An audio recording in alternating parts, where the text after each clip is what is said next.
Have I been blind? Have I been lost inside myself in my own mind? Hypnotized, mesmerized by what my eyes have seen.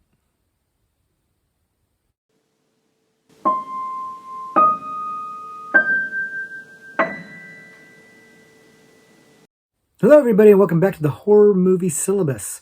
My name is Professor Victor, and I'll be your host as we go through all of the essential, noteworthy, interesting, and notorious modern horror films. And if you're new to the channel, I recommend you check out our introduction video. There's a link to that in the description below, and it'll give you a pretty good sense of what the horror movie syllabus is all about. Basically, we look at a particular subgenre of horror, and then we pick 3 movies from that subgenre to explore. But this is our Is It Syllabus-Worthy series, where I take a recommendation from you guys, a horror movie that I've never seen before, check it out, and then I let you know, is it worthy of being on the horror movie syllabus? And in this case, we're looking at Carnival of Souls. Carnival of Souls was recommended to me by Igor Renfield, or is it Igor Renfield? I guess it depends. Which way do you walk? But Igor Renfield wound up giving this up to us as a recommendation in the surreal subgenre, and didn't really give any other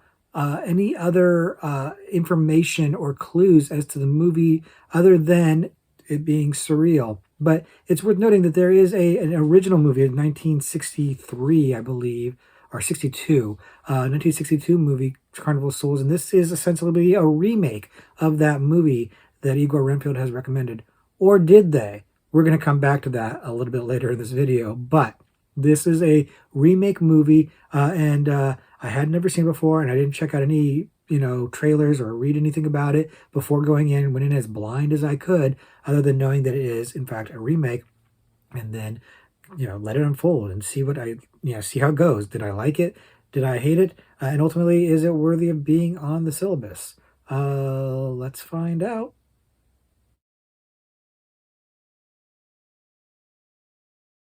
Like I said, the movie that we're talking about today is Carnival of Souls.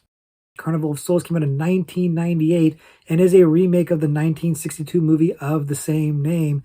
And this remake is directed by Adam Grossman and Ian Kesner, who I do not know, but is produced by Wes Craven, who I do know, not personally, obviously, but I know because he's a legend. And so that boded well right from the get-go, seeing his name on this, but it doesn't necessarily mean it was good. This movie is, again, as a remake, but it seems like it's a remake kind of mostly in name only, if I'm being honest with you after seeing it. But we're going to get into all that in just a minute.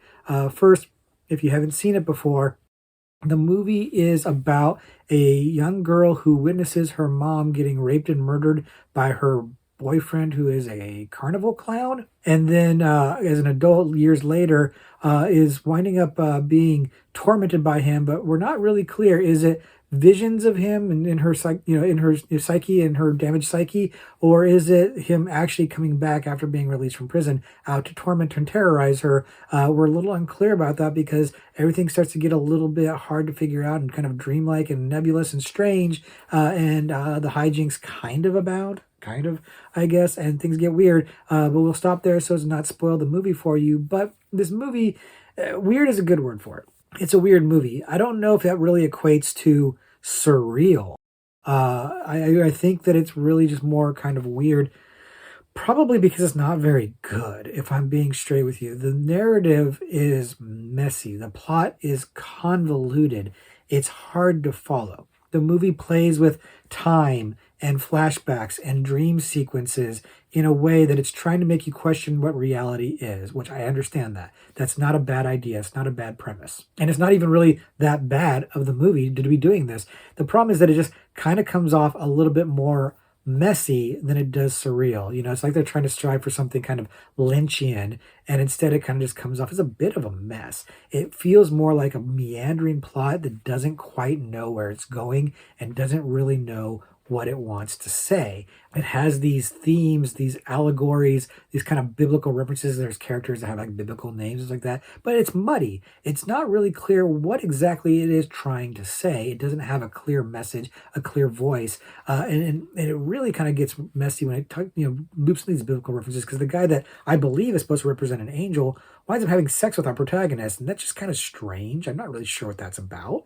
other than to get a gratuitous sex scene in there, and it's not even that gratuitous because it's not really giving you the goods the way you'd kind of expect to give it. And that brings me to the cast, frankly.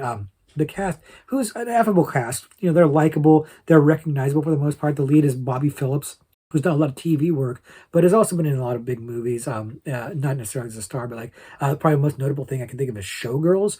And so you might recognize her from Showgirls, although frankly you might not recognize her face from Showgirls so much as you would her body. And that's kind of what I'm getting at, is you get a woman like Bobby Phillips to be the lead, and then you give her a sex scene and stuff like that, but you're really kind of pulling the punches on it a little bit and not leaning into like the exploitation aspect of this. And again, you've got a movie that's, the premise is, killer rapist clown, and you're not really getting terribly exploitative with it, because you're trying to like be highbrow. You're trying to be, interesting and a little arty with it, and that's probably a mistake.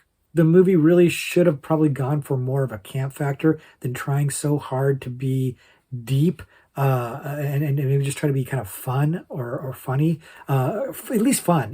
I mean, in addition to Bobby Phillips, you've got Shawnee Smith, from Saw, and you've got Larry Miller, who again been in a ton of stuff. Probably mostly famous for his work in the Christopher Guest movies, or as the dad in 10 Things I Hate About You. But he's a fun actor, and he's playing the rapist clown. And look, nobody's good in the movie.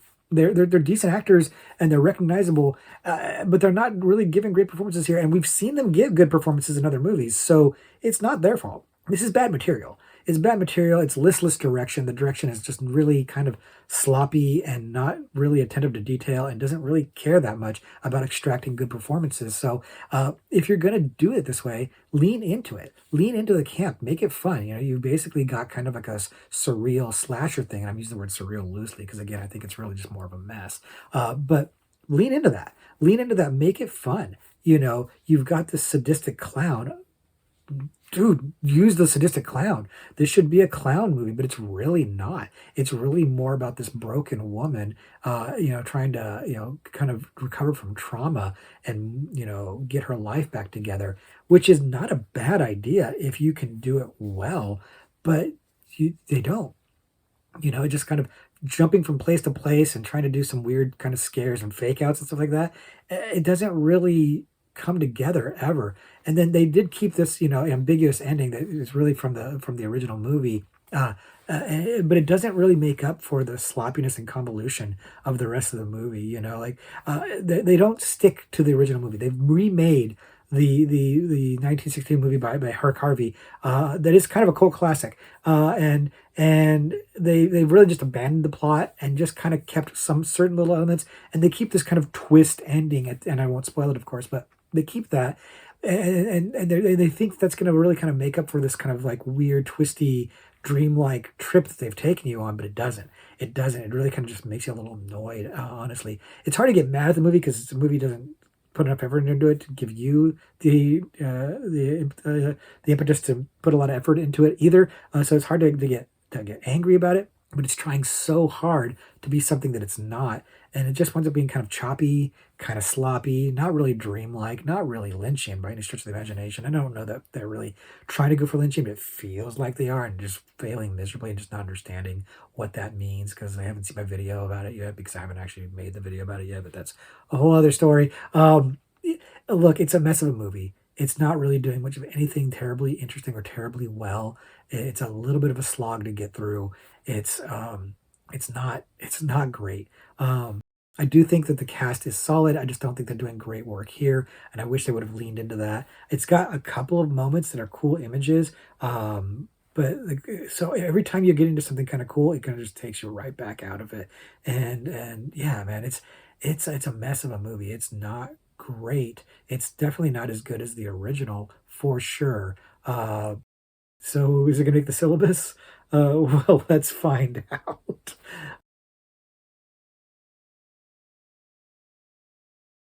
So is the Carnival of Souls remake syllabus-worthy? Absolutely not. It's definitely not.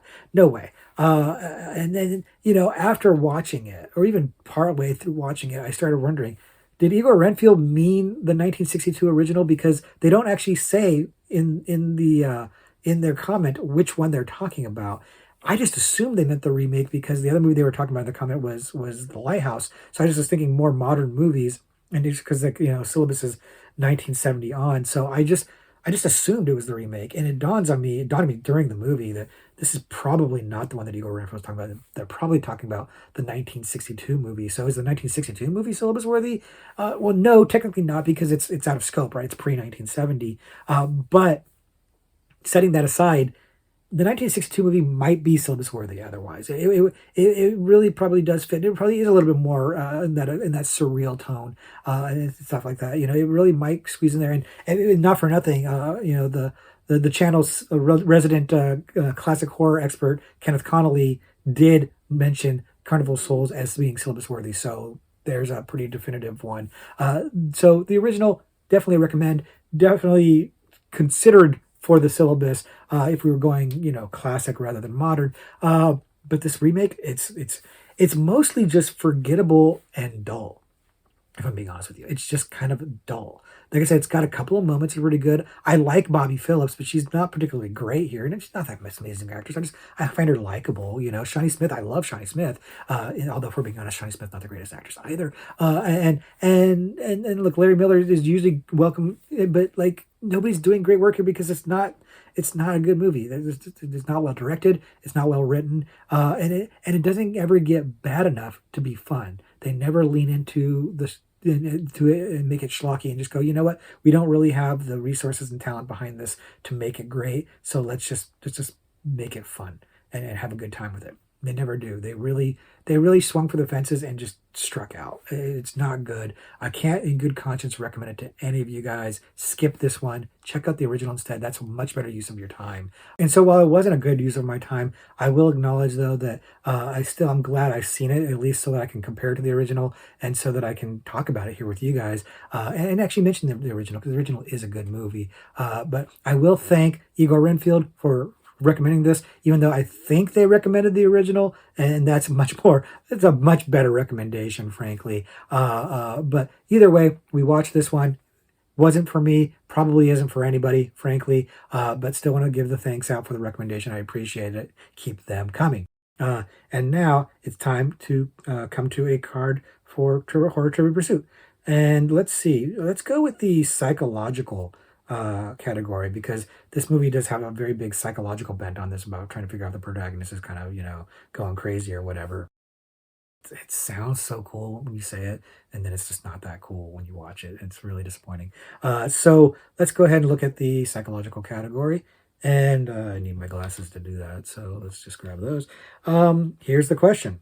1960s Psycho was an adaptation of the novel of the same name by what author? I know the answer to this question. And I'm pretty happy with myself that I know the answer to this question. Although I feel like, true horror fans, especially horror fans who like horror books, probably know this one. He's a fairly famous horror author, and I've read the book, and it's excellent. It's really, really good. And I mean, nothing touches the movie for me. The Psycho is just one of the greatest horror movies of all time. It's so great that I actually broke the rule of pre-1970 modern horror, and I put it on the syllabus anyways, because that's how good it is. That's how important it is. It's a wonderful movie, and you don't need me to tell you. You guys know by reputation. But the book is also excellent. And I don't know, maybe one day we will talk about books a little bit on the horror movie syllabus. Let me know if you're interested in that, because it's something I've been kicking around for a while. A friend of mine gave me an idea, and I might try it out.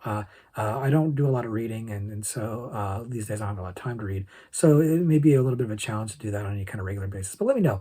This horror books is something we want to talk about here on the channel. Let me know in the comments. But I'm kind of prattling on here, giving you a chance to think about it and get your answer there. Think about it, wrap it up, because I'm about to give my answer. I know this one. I've read the book. It's really good. And the answer is Robert Bloch. Robert Bloch is the writer of the book Psycho. Then we'll check the card. Robert Bloch. Robert Bloch.